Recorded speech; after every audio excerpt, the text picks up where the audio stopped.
Hello bikers, আসসালামু আলাইকুম। Welcome to new biker Rubel blog. So বন্ধুরা, সকলে কেমন আছেন? আশা করি সকলে ভালো। সো বন্ধুরা, আপনার বাইকটাকে যদি আপনি রাস্তায় স্মুথভাবে চালাতে চান অথবা স্মুথভাবে রাইডিং করতে চান, সেক্ষেত্রে আপনার বাইকের যেই জিনিসগুলোর প্রতি আপনাকে যত্নবান হতে হবে, মূলত সেই বিষয় নিয়ে আজকে আমরা কথা বলবো। সো বন্ধুরা, তাহলে চলুন ভিডিওটি শুরু করা যাক।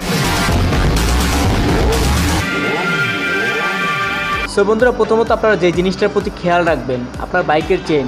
আপনারা সবসময় খেয়াল রাখবেন যে আপনার বাইকের চেইনটা অতিরিক্ত লুজ হয়ে গেছে কিনা, চেইন লুপ আছে কিনা। আপনার বাইকের চেইন লুপ যদি না থাকে, সেক্ষেত্রে কিন্তু আপনার বাইকটা কিন্তু স্মুথভাবে আপনারা রাইড করতে পারবেন না। সো বন্ধুরা, চলুন তাহলে আমরা প্র্যাকটিক্যালি। বন্ধুরা, আপনার বাইকটা রাস্তায় স্মুথভাবে রাইডিং না হওয়ার প্রধান কারণ হচ্ছে আপনার বাইকের চেইন। বন্ধুরা, আপনারা যদি একটু দেখেন, আমার বাইকের চেইনটা কিন্তু মোটামুটি অনেকটা লুজ হয়ে গেছে, দেখেন।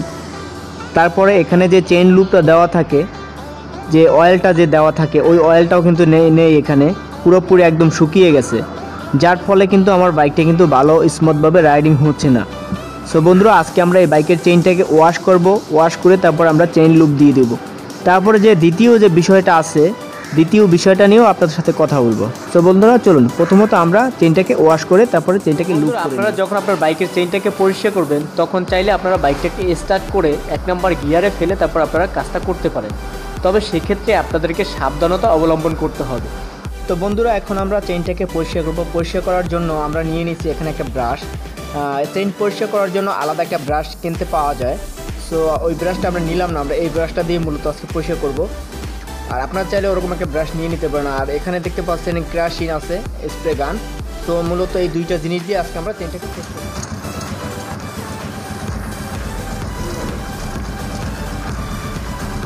বন্ধুরা, আমরা বাইকটাকে স্টার্ট করে নিলাম। এবার আমরা কেরাসিন দিয়ে সুন্দর করে চেইনটাকে ওয়াশ করে দিব।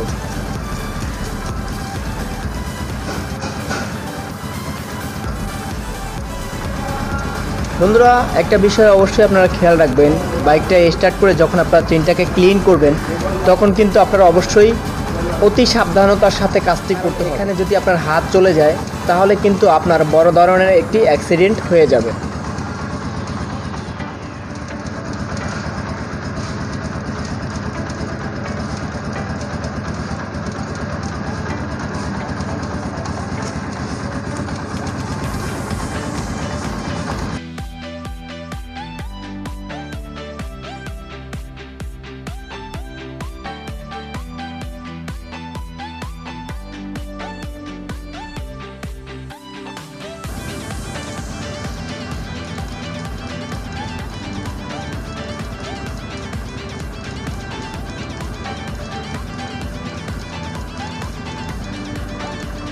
সো বন্ধুরা, আমাদের চেইনটা কিন্তু মোটামুটি ভালোই পরিষ্কার হয়ে গেছে। এখন আমরা চেইনটাকে মুছে নিব।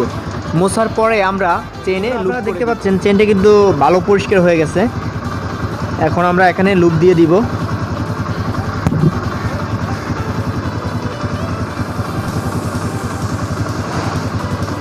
বন্ধুরা, আপনারা দেখতে পাচ্ছেন আমি এখানে কিছুটা ইঞ্জিন অয়েল নিয়ে নিলাম। ইঞ্জিন অয়েলের পরিবর্তে যদি আপনারা গিয়ার অয়েল দিতে পারেন, সেক্ষেত্রে ভালো হয়। আসলে চেইনের লুপ হিসাবে গিয়ার অয়েলটাই ব্যবহার করার নিয়ম। চলুন তাহলে আমরা ইঞ্জিন অয়েলটা দিয়ে আমাদের চেইনটা লুপ করে নিই।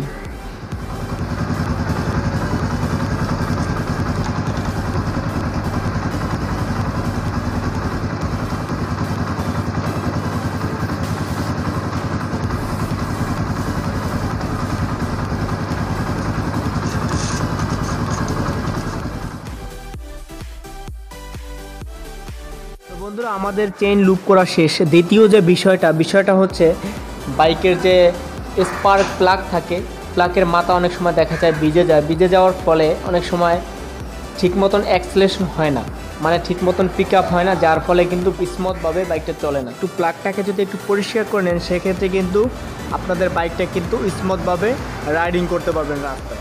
বন্ধুরা, এই ছিল আজকে আমার ভিডিওটি দেখে আপনাদের যদি কারো একটু উপকারে আসে, অবশ্যই লাইক, কমেন্ট অ্যান্ড বন্ধুদের সাথে ভিডিওটি শেয়ার। যারা আমার চ্যানেলটি এখনও সাবস্ক্রাইব করেনি, এখনই আমার চ্যানেলটি সাবস্ক্রাইব করে দিন এবং পাশে থাকা বেল আইকনটি প্রেস করে। বন্ধুদেরকে আমি একটি কথা সবসময় বলবো, আপনারা যখনই বাইক রাইডিং করবেন, অবশ্যই একটি ভালো মানের ফুল ফেস হেলমেট ইউজ করবেন এবং সাথে সেফটি গার্ড ইউজ করার চেষ্টা করবেন। বন্ধুরা, আজকের মতো এখানেই বিদায় নিব। দেখা হবে নতুন কোনো ভিডিও নিয়ে। ততক্ষণ সবাই ভালো থাকবেন। আল্লাহ হাফেজ।